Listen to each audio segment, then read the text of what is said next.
Why is it always the people in the finance department who are getting targeted by the scammers? I wonder why that might be.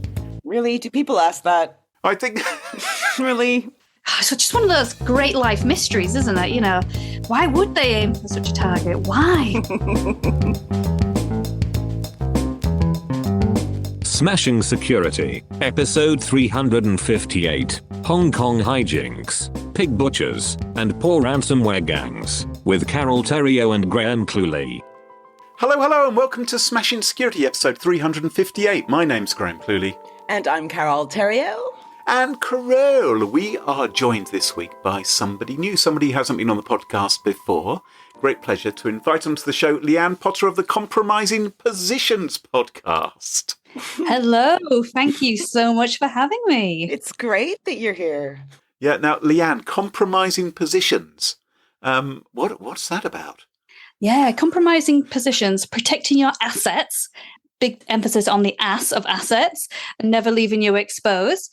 We're a new podcast and our aim is to interview non-cybersecurity people about cybersecurity. So it's kind of part therapy session, part deep dive into how do we do things better. So basically every week I get someone in from a non-cybersecurity background.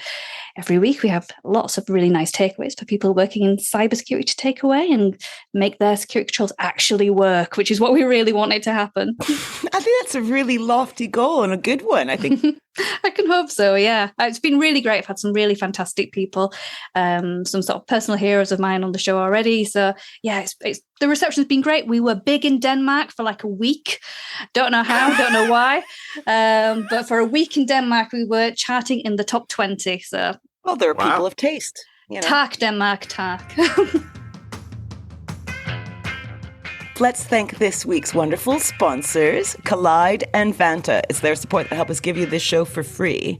Now, coming up on today's show, Graham, what do you got? I'm going to be discussing what could be a case of Hong Kong phooey. Okay, that gives a lot away. What about you, Lianne? I've got a real sob story for you here. Ransomware gangs, unfortunately, they are feeling the pinch just as much as we are. Okay, and I'm going to be looking for love in all the wrong places. All this and much more coming up on this episode of Smashing Security.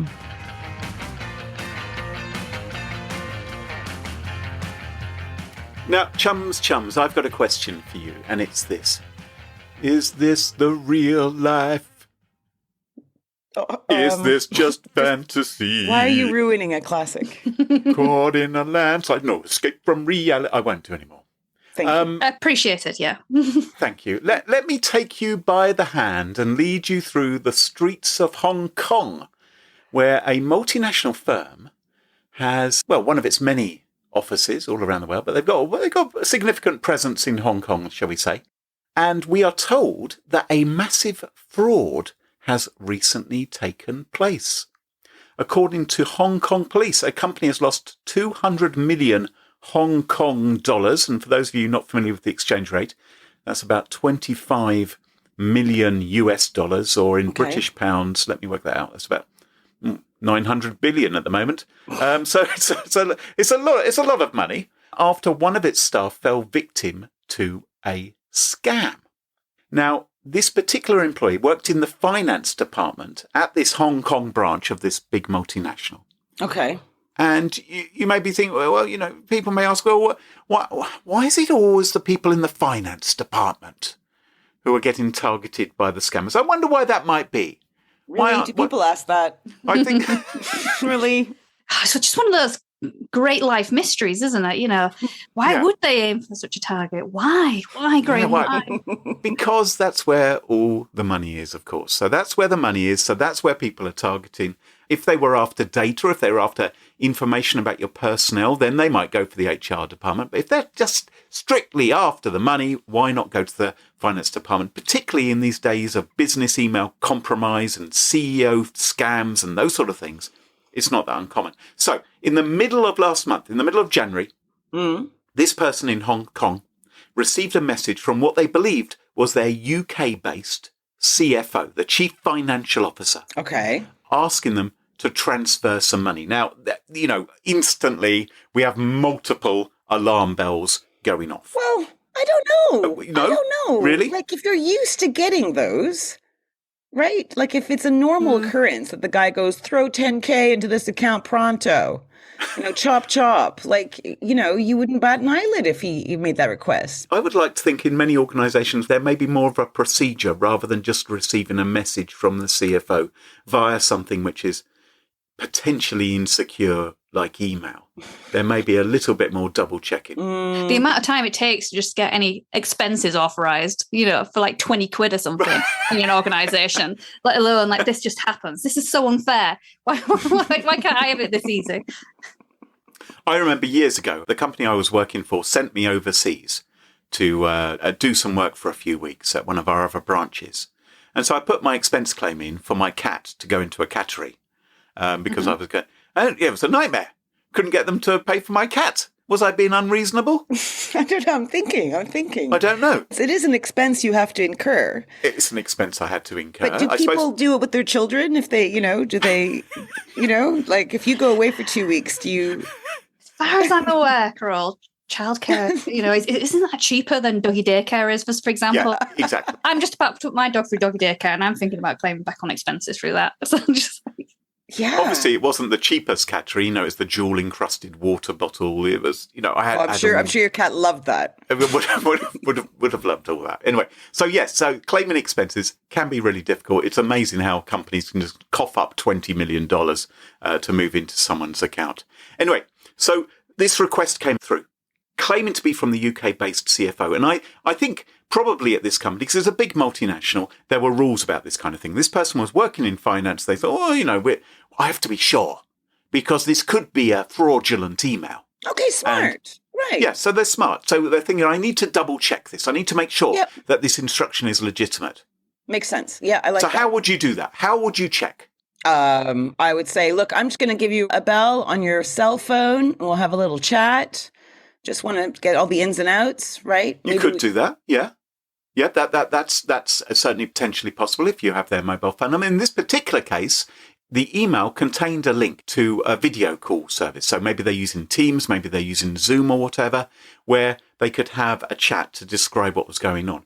And we have described many times before how it's possible to create fake videos of people saying what someone else wants them to say. So deep fake videos. So you have to be careful on a video call. But a video call, I would argue, is perhaps a little bit more convincing because you're having a conversation with somebody. Yeah, and it gives you more away than just a phone call, right? Because you also have a visual reference. Yes. Yep. And because you're interacting with them and you can ask them questions. Like if you called me up, Clue, and said, look, I need £1,000, I would first die.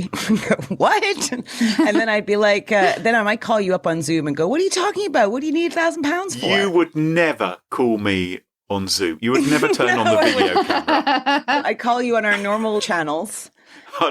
We wouldn't turn on video, would we? No. Would we turn on video? I might make you go on video to promise that you pay it back, right, with a pinky swear. But there could be someone lurking in the corner of my office with a gun with a silencer pointed to my head or something, couldn't they? Why does it have a silencer? It's good for me, I suppose. My ears won't, Anyway, so, I mean, yes, scams occur. But in this particular case, this person was a little bit suspicious and they weren't sure. We've discussed this many times before. Possible to create fake videos. The TV game show Countdown on Channel 4. Yep. Used to have Carole Vorderman on it. Now it's Rachel Riley, where they have their little quiz with the numbers. She picks, 3 big ones and 2 small ones. And can you make them all count up to 793 or something, right? And Rachel Riley is a maths wizard. And 5 years ago, you think deepfake is a new thing? Poppycock, 5 years ago, HSBC made a video showing how it was possible to make Rachel Riley say that she was bad at maths and that answers to tricky maths puzzles were being fed into her earpiece. I'm bad at maths.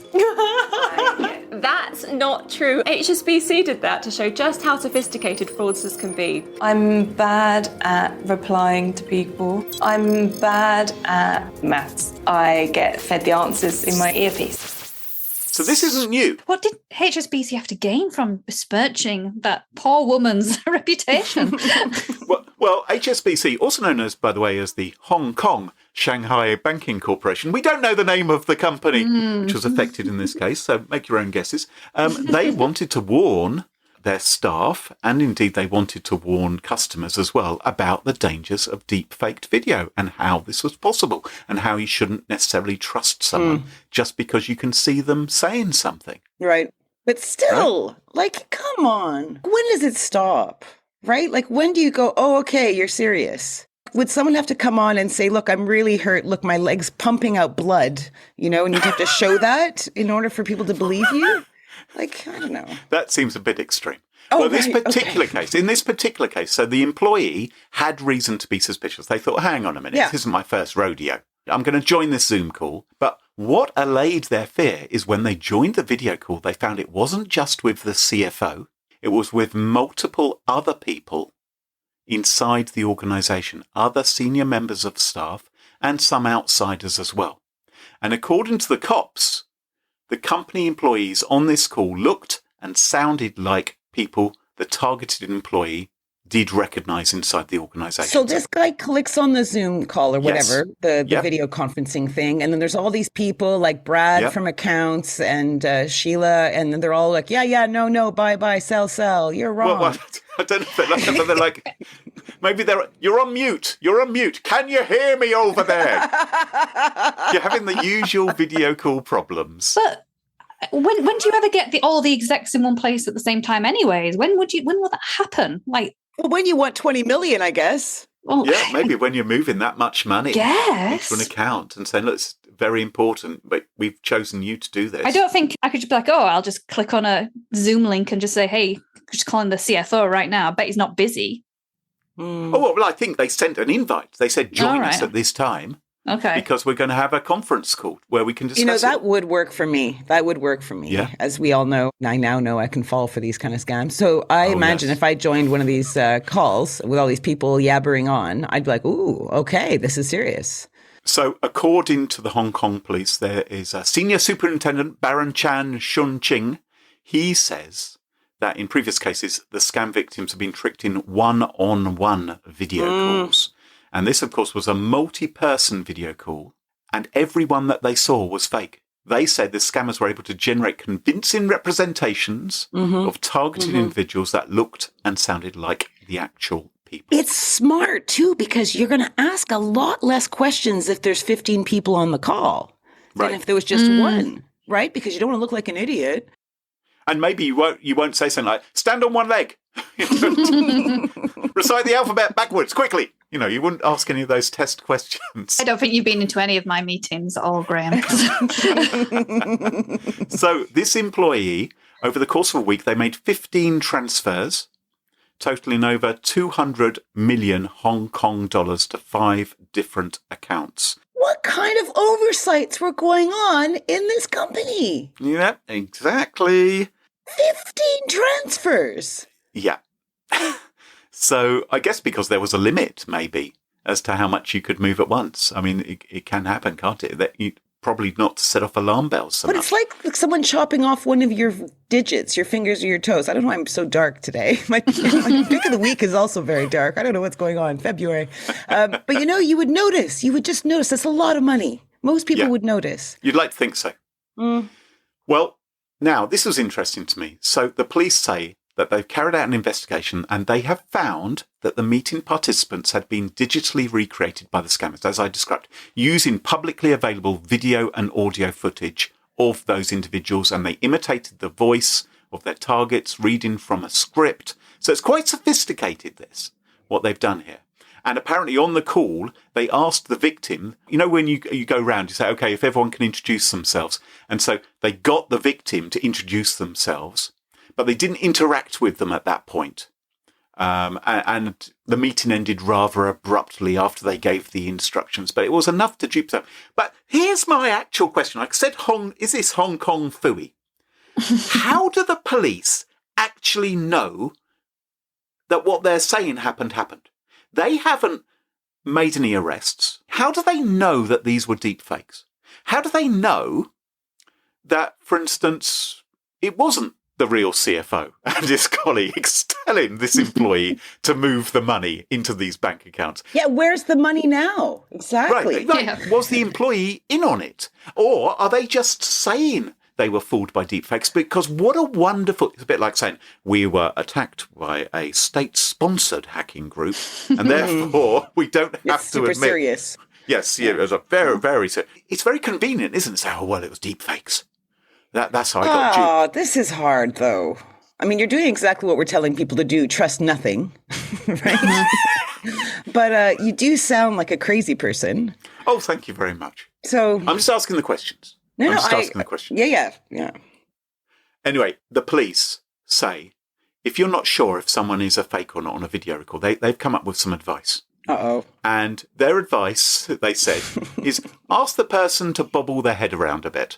Now, I don't think that's going to always work.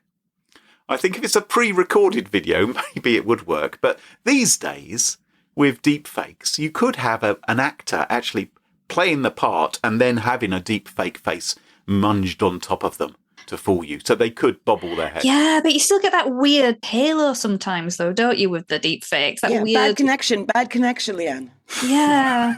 I think it's good advice, do that thing that you did in PE, at the start when you're in primary school, and you do the chin roll. So put your head right into your chin, roll around, just get everyone in the meeting to do that. And then you've got a nice workout as well. That never looks good on a webcam, Yeah. I have to say. It depends where your webcam is. I'm sure a few weeks ago we talked about doing jumping jacks, getting people to jumping jacks as soon as they come on or something. So I think the scammers are going to be onto that. The deepfake craze and the fitness craze could really get together on this. I really do think so. Hong Kong police have also said that you should use their Scameter service. So this is an online service. I'll put a link in the show notes, cyberdefender.hk it is, where you can enter the details of an account and see if it is connected to past scam activity. They call it the one-stop scam and pitfall search engine. But a little word of warning, because last year scammers sent messages to people saying, oh, we're the police, we've recovered more than $50 million from a past scam. If you want to check whether you're one of the people who's going to get your money back, Go to this link, go to the fake version of the Scameter app, which will steal your money and your personal information as well. the future's bright.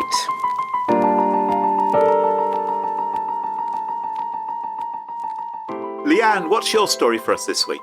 Oh, get out the tissues. This is a really sad one. The ransomware gangs are really feeling the pinch, just like the rest of us. Turns out that payments have dropped down to a new low of 29%.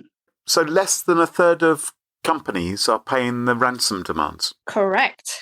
Right. Yeah, so it's reduced. So there's a company called Coveware, and they've been tracking this for some time, since 2019. Now, when they first started tracking this trend, it was at 85% were choosing to pay these ransomware gangs. But however, they said, like on a recent analysis of the data, in the last quarter of 2023, 29% dropped to a brand new low. So from 85% to 29% in the space of a few years, which is that's pretty good. And obviously there's lots of moral and ethical questions about whether you should pay or not, which you've gone through on the show many a time. But what this report suggests is the reason why these payments are going down is due to awareness, which, pat on the back, everyone, with the messages getting out there, with people are listening. And it's awareness in the sense that people are understanding that ransomware or being hit by ransomware is not a question of if, but a question of when. And, as such, people are starting to take heed to the things we've been saying for ages, which is more robust backups. But isn't it the case that a lot of these ransomware attacks now aren't encrypting your data? So they're just stealing it with the threat of releasing it. So is it that these companies don't care if the data is released because there have been so many data breaches? Everyone's had their personal information exposed in the past, and what's a little bit more? Yeah, customers won't care that all their data has been stolen. That's the issue, right? Well, you do see that time and time again, don't you? So when a big company has a breach, there is a drop in their sort of share prices for a little bit. But if you watch the trends of companies that have had a breach, it kind of just goes back to normal quite quickly. And by quite quickly, I mean in the space of sometimes weeks, sometimes months. Or sometimes it even does better because then people think, oh, well, actually, they're reinvesting into security. So, you see the likes of Uber who, have quite a lot of breaches, and then lots of job adverts the next day come out for cybersecurity professionals. So you can kind of see how that might be a thing. But this article suggests that, unfortunately, it isn't the security team people are listening to about that message of have good backups.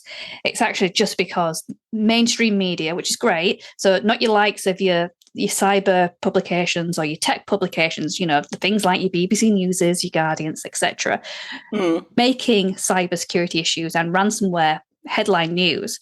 And in particular, what's really kind of convincing people that they're, less likely to pay is because of the stories where ransomware groups are not returning the data after it's been paid. So they're not keeping up to their end of the bargain. Right. So they're getting the payment and then still releasing the data afterwards. So like losing the trust, breaking that bond of... That seems really bad business sense by the ransomware gangs. Shouldn't they provide a higher level of customer service than that if they want to carry on having, quote, customers? Well, I've owned my own business in the past. And, when there's a big industry-wide scandal, it just takes a few bad eggs to make your business model look rubbish. So I feel really sorry for these legitimate, quote unquote, ransomware gangs who do have good practices of managing and keeping up to their end of the bargain. And it's just a few of these bad ransomware gangs that are just really letting it down for everyone else. And as a result, there's this big drop in ransomware payments. Do you think we need a service like Trustpilot where people can review the quality of the ransomware gang that they've been infected by and whether they did their part of the bargain? And then we'd know. Maybe each ransomware gang could have a points out of 5-star rating or something. Say, look, we're really trusted, whereas the bad guys wouldn't be trusted. And so you'd know that you were likely to get your data back or likely to have them destroy it properly. I think that would be a really good idea because there's the TripAdvisor effect, isn't there?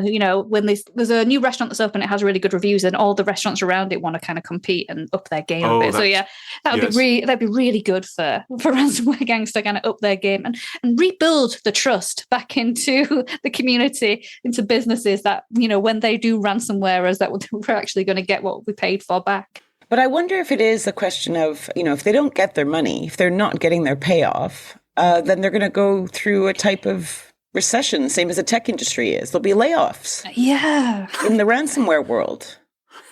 Oh, bless them. See what I mean? Absolute sob story. The impacts will be far-reaching. One thing I'd like to think about, though, is will this mean they pivot into something else? Because, the whole idea of it is, ransomware is really low cost, really great return on investment. And if that's not working, what's the next thing that they're going to turn to that has such a good return on investment? And that's probably where you're going to see, I'm going to say it because it's not been really said yet, AI and things like that, implementing into... I mentioned it. Mm-hmm. AI and things like that into the kind of mix to kind of make it still, low cost, high gains for them. But what was also interesting about this article was there was a second part of the section which says, the person who's done the study, so Coveware, said, let's enjoy this downturn naturally, because one of the other conversations people have been having is about banning ransomware payments altogether. Now, they say that according to their research, when places like Florida, which I wasn't aware actually that Florida has banned ransomware payments, they have done so since 2022, they've not seen any noticeable difference in the number of attacks they've got. So that's the number of attacks, not payments. And according to this article that they're saying, if we ban it, then it just kind of shows the cyber criminals that we're unable to kind of look after ourselves. Whereas if we keep it as is and people keep practicing this good security hygiene, then slowly it might fizzle out on its own accord anyways. I'm so cynical today. Oh yeah, today. I don't know. Well, I don't know what's wrong. I don't know what's wrong with me. So how do Coveware know that the number of companies paying the ransom has gone down? Coveware are a ransomware response and negotiation company. Oh, so their business has gone down. Right. They're suffering. I see. We're all suffering.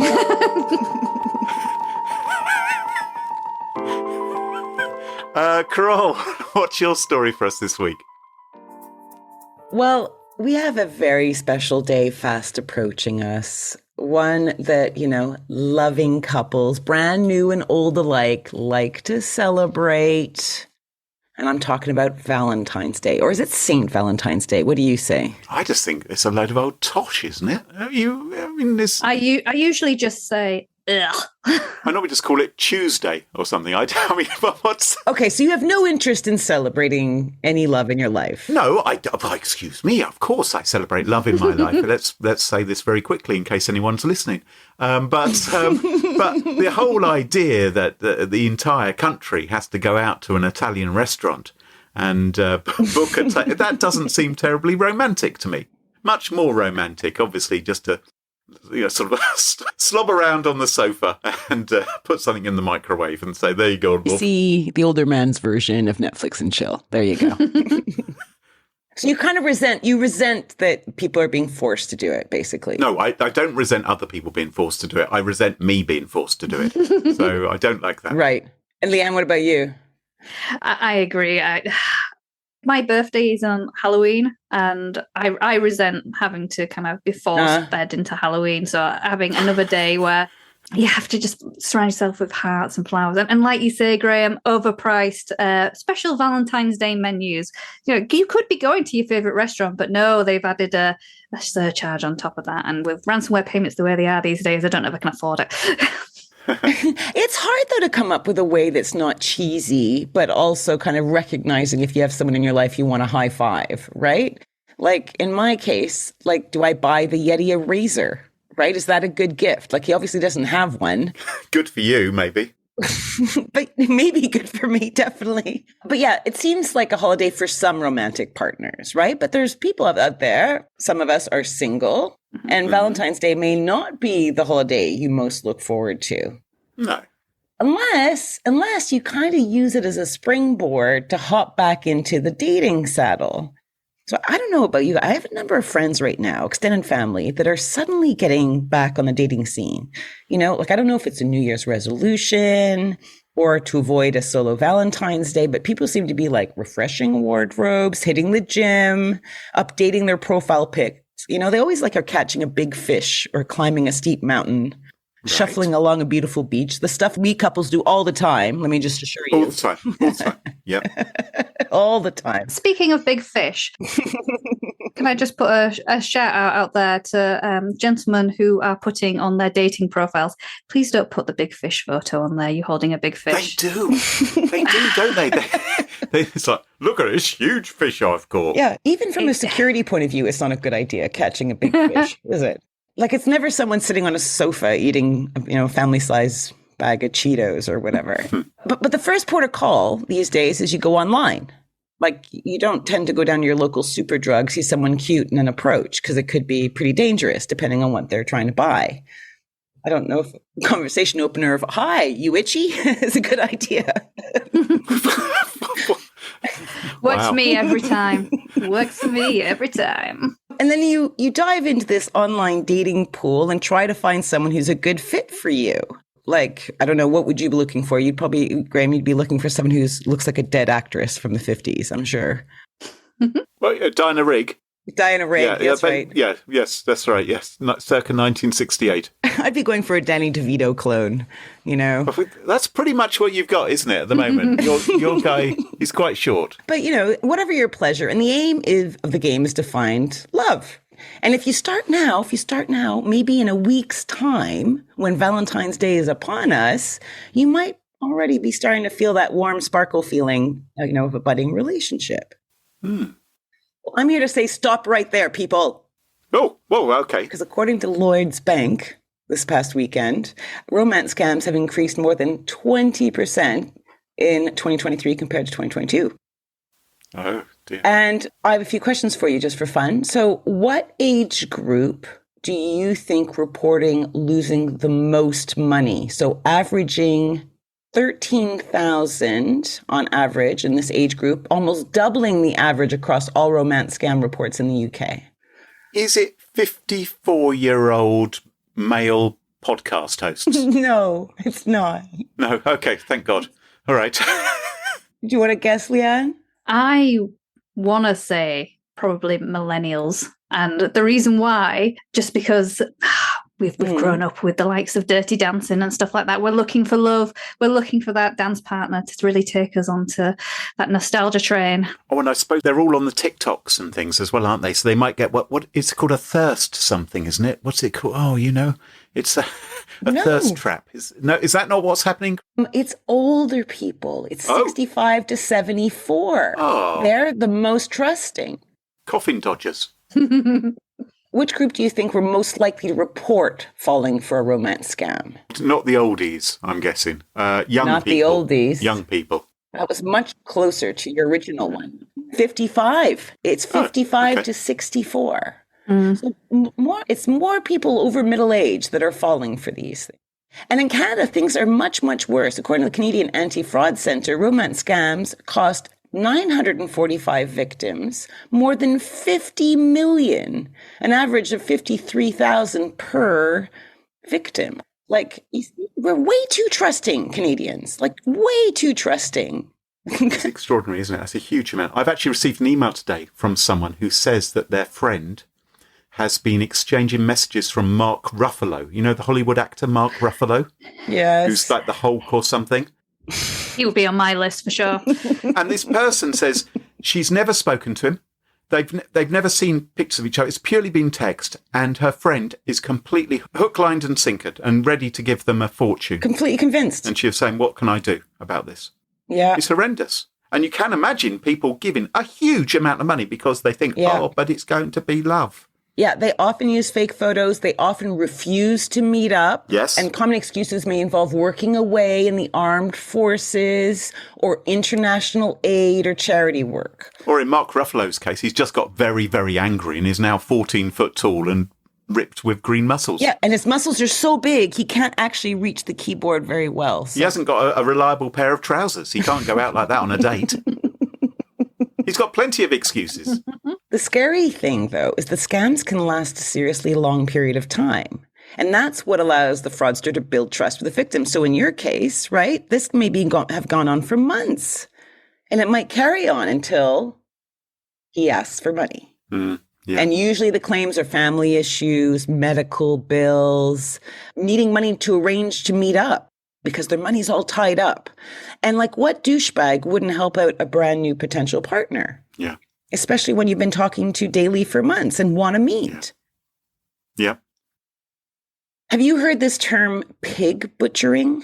Oh, yeah. In contact with romance scams? Yeah, I hadn't heard it. Shows you how much security. No, I've not heard it. Oh, I thought we'd done it on the show before, pig butchering. Oh, maybe. Maybe we stopped listening. Didn't listen. Don't listen to that podcast. I was just going, interesting. Uh-huh. I'm sure it was one of your stories, actually. No. Hang on. I'll have a quick search through our past episodes. No, don't say that. Don't say that. Oh, no, we figured out that she's the deep fake. So pig butchering. So it means basically priming the victim in preparation for financial slaughter. So like fattening the pig. It's so disgusting. Very evocative. Yeah, but it's so gross because people are doing what people do, looking for someone to connect with, right? And they do it online now because that's where everyone spends their time. And scammers take advantage of this. And perhaps, I don't know, do we need to lean on dating sites to do more? Is that the problem here, that we can't trust them? I mean, if they're using images that are already taken from somewhere else on the web to use as their dating pictures. Well, or they're generating them with, dare I mention, the letters AI again. In which case they may not be anywhere else on the web already. And the scam is really occurring when people begin chatting, though, isn't it? It's not necessarily even on the dating site. The dating site is the initial hook. Yeah. But then they're chatting to you on WhatsApp or whatever it is. And, it may be months and months down the line before they say, oh, I've got this great investment in cryptocurrency. You should really do it too, because I love you so much. Why don't you put some of your money in? I'll do it for you if you like. If you don't know how to do it, just wire me this money. And bam. Yeah, and one of the things as well, I was reading, and I have a link in the show notes from a CBC article where someone was trying to catfish this woman and then eventually explained why he did what he did and how he did it. But one of the things he mentioned is like, I create a new profile on Instagram. I go out and try and lure in as many women as I can that fit the profile that I'm trying to get.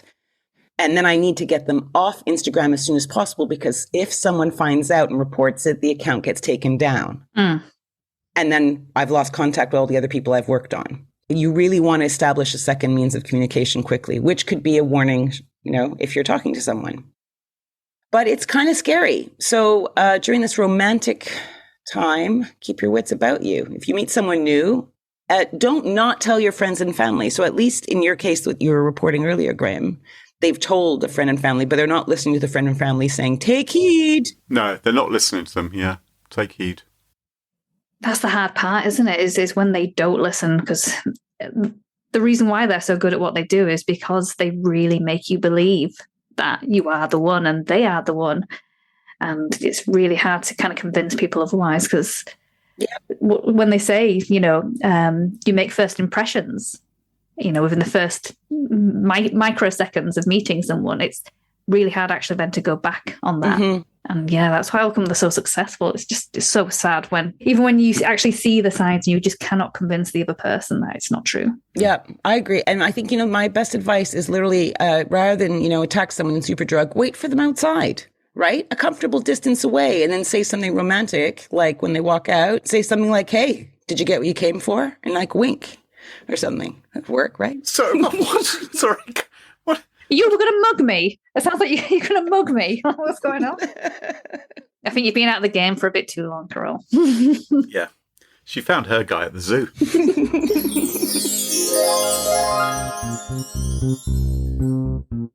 This episode of Smashing Security is sponsored by Collide. Wouldn't it be great if a device which lacked compliance or lacked security was denied access to your organization's SaaS apps and other resources?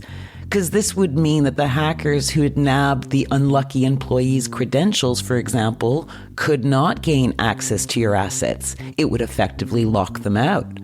Welcome to Collide, a world where access is only given to approved, secure devices. As the administrator, you can manage every operating system, even Linux, from a single dashboard. Another bonus of Collide, employees can often fix their own problems without involving IT support, meaning less resources are needed to effectively operate a more secure environment. Collide is the device trust solution for companies with Okta. Collide ensures that if a device is not trusted or it's insecure, it is denied access to your cloud apps. Learn more at collide.com/smashing. That's KOLIDE.com/smashing. And huge thank you to Collide for sponsoring the show. Shortcut compliance without shortchanging security. That's what Vanta can bring your company, expanding the scope of your security program with Vanta's market-leading compliance automation, saving your business time and money. Vanta has over 5,000 customers around the globe who are saving over 300 hours in manual work and up to 85% of their costs for SOC 2, ISO 27001, HIPAA, GDPR, custom frameworks, and more. And with Vanta's 200 plus integrations, you can easily monitor and secure the tools your business relies on. From the most in-demand frameworks to third-party risk management and security questionnaires, Vanta gives SaaS businesses of all sizes one place to manage risk and prove security in real time. And as a special bonus, Smashing Security listeners can get a stonking 20% off Vanta. Just go to vanta.com/smashing to claim your discount. That's VANTA.com/smashing. And thanks to Vanta for supporting the show. And welcome back. And you join us at our favourite part of the show, the part of the show that we like to call Pick of the Week. Pick of the week. Pick of the week. Pick of the Week is the part of the show where everyone chooses something like. Could be a funny story, a book that they've read, a TV show, a movie, a record, a podcast, a website, or an app. Whatever they like. It doesn't have to be security related necessarily. Better not be. Well, my Pick of the Week this week is not security related. I am trying to stop my brain turning into mush. Started a bit late. Well, yes, possibly. But I realised I need to do more than just play chess badly. So I've also been playing a little bit of Sudoku, which I'm sure you guys have all played in your time. But I was doing a bit of Sudoku, and I thought I'm not entirely happy with this app. So I went into the App Store and I was looking at Sudoku apps, and I was trying them out, and they've got bad user interfaces, or they've got intrusive ads, or they're really unforgiving, because if my fat fingers happen to press the wrong button or the wrong square, it goes, "Oh no, you've made a mistake. Oh, if you make another mistake, you're going to, forfeit the game." And it's like, no, I know what I was trying to do. I just pressed the wrong button. Don't be so mean, I'm thinking. Why? Are you not worried about your stress levels and your heart? As opposed to your brain mushingness? Okay. A little bit. And also, we were all worried when King Charles had really sausage fingers. Is everything okay? I think oh, that's true. Yeah, I could go get checked out. Go checked to that. out. My sausage. Be careful fingers. about going to Superdrug though. Someone might come on to you. Anyway, I thought there must be something which doesn't have a bad user interface, doesn't have intrusive adverts, can handle your sausage fingers, and it can handle this sausage finger compliant. And I found it at SudokuExchange.com, which is a lovely, beautifully designed little website with lots of Sudoku exercises. It suits all of my requirements. I'm very happy using it. I'm not very good at Sudoku. I've got to get up to speed. My partner, much faster at it than me, but I like this little website, so that's what I'm using. So my pick of the week is SudokuExchange.com. Very good. You could have got the same from a Sudoku book as well. Yeah, right. Books, schmucks. I have something for you, Graham, what you could do. Go this ahead. is what my parents-in-law do. Every morning when they wake up, they both have the same, two copies of a Sudoku book, and they race each other. Oh, my goodness. They go, okay, we're doing number 59. Go. And that's what they do before Glad you said 59. Anyway, yes. So, back to the drugstore. Lianne, what's your pick of the week? Moving on quickly. So my pick of the week this week is for people to get used to being a bit more comfortable with the unknown and to inject a bit of spontaneity into their lives. So, oh, hello. Yeah, Carole, Graham, picture this, right? You're both on stage and the crowd's looking at you, and the host of the event says, "Now, how do these two people know each other?" So you and Graham. Mm-hmm. And the voices in the audience all call out, but one's louder than the rest, and they say co-workers. Great. Mm-hmm. So the host nods and then asks another question. So where do they work? And then you hear a choral sound, and the sound is, "In an abattoir," they demand.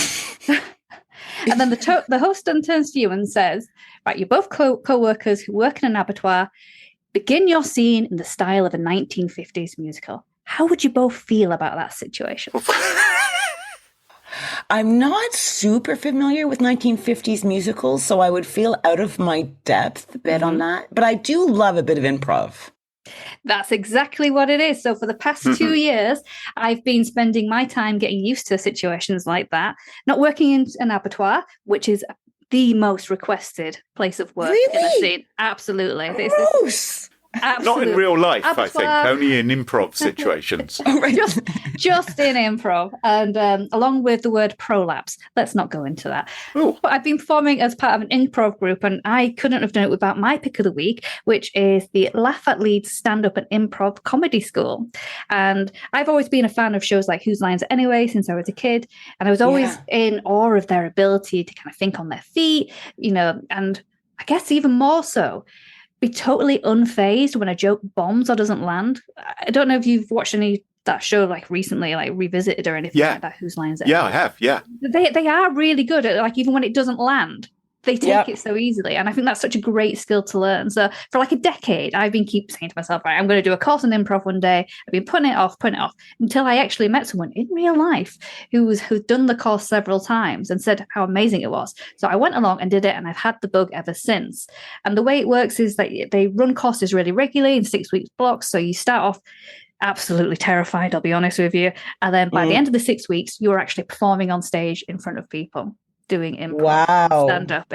it's really great, and it's amazing to see like your peers, people you're on the course with, go from really nervous, just as nervous as you are, and to be this really confident, funny individuals. And it's got to the point now where I actually regularly perform as part of my own improv troupe. Roll with it. So I've learned some real amazing practical skills.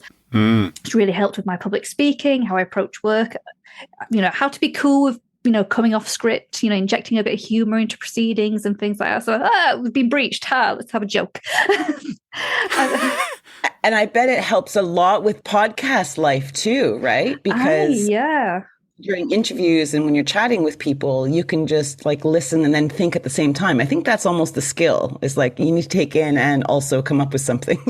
Yeah. So the first few weeks, you just get trained on 2 principles. So one is listening. And then the other one is a principle called yes and. Now, yes and means that you embrace the scene. So you take in whatever suggestions. So abattoir, for example, and 1950s musical. It wouldn't matter if you didn't know anything about a 1950s musical. You just have to roll with it. And it's just a really great thing. And what I think we could learn from in cybersecurity about it as well is that yes and principle is, when people come up to you in the business and say, we want to do something, instead of just saying, no, we can't. Yes, and maybe we can look at it from this security angle would be a really useful thing to do. So that is my pick of the week. Learn improv if you can, and if you can, learn it at Laugh at Leeds. Sounds like you are a perfect candidate for sticky pickles, just saying. You can think on your feet. That's what we need. I was told some years ago I should go and do an improv course because it would help with my public speaking. So I did go on one. And at the end, they were going round to everyone and saying, you were really good at this, you were good at that. And they said, and you, they said, point to me, you're really good at bullshitting. They said, you're really good at just... Well, obviously not if they spotted it. That's not how bullshit works. Touché. Carole, what's your pick of the week? As I warned you, I have a gruesome recommendation for my pick of the week. Lovely. I wanted something extremely anti-Valentine's-y, right? To counterpoint my story that I mentioned earlier. So this is a TV series, not a new one. I think it came out, first aired in 2017, called Mr. Mercedes. It's based on a famous trilogy by a horror god, Stephen King. Right. Now, as a kid, I read a lot of Stephen King. I really liked it. Me too. Yeah, right? I just loved it. Anyway, so this book, Mr. Mercedes, is what King calls his first hard-boiled detective story. Ooh. So you have this like retired detective, Bill Hodges, played by Brendan Gleeson, who is haunted by his old unsolved case, Mr. Mercedes. And this is where a nut job stole a Mercedes and drove it through a line of job seekers at a local jobs fair, killing 16 people. Oh. Horrible, right? Cheery, Carole. Yes, like you said. Right. I know. I told you. Not cheery. I warned you. And the guy driving the Mercedes and who killed all those people was never caught. And we have a retired detective who, is curious about tying loose ends up and starts asking questions, giving this Mr. Mercedes a brand new person to toy with. And the game goes pretty dark pretty quickly. I cannot underline enough how dark this is. I could not watch scenes at all. I even had my husband and I last night, we were watching the last episode, literally where I was humming. He was reading the text to himself.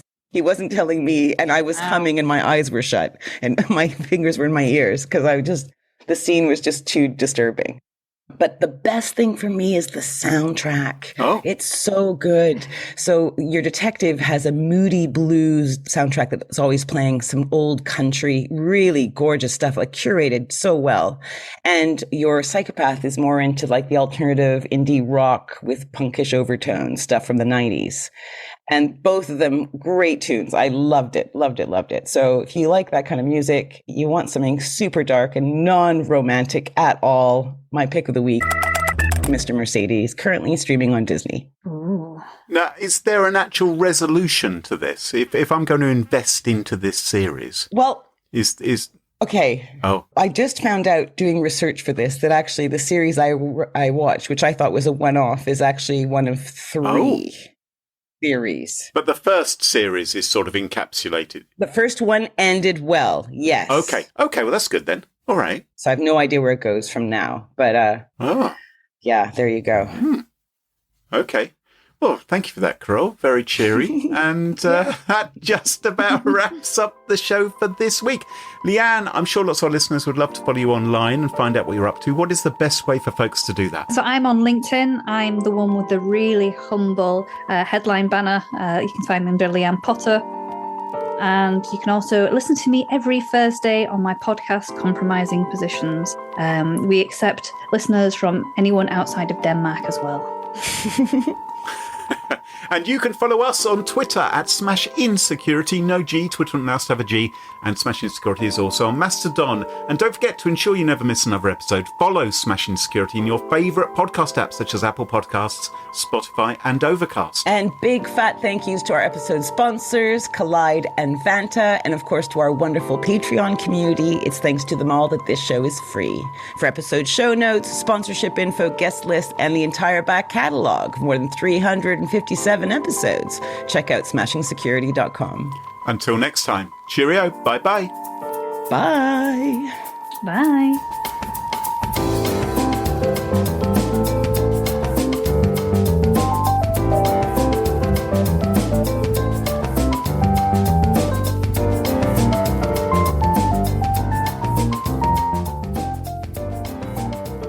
Thank you, Lianne. No worries. Thank you, Lianne. How was it?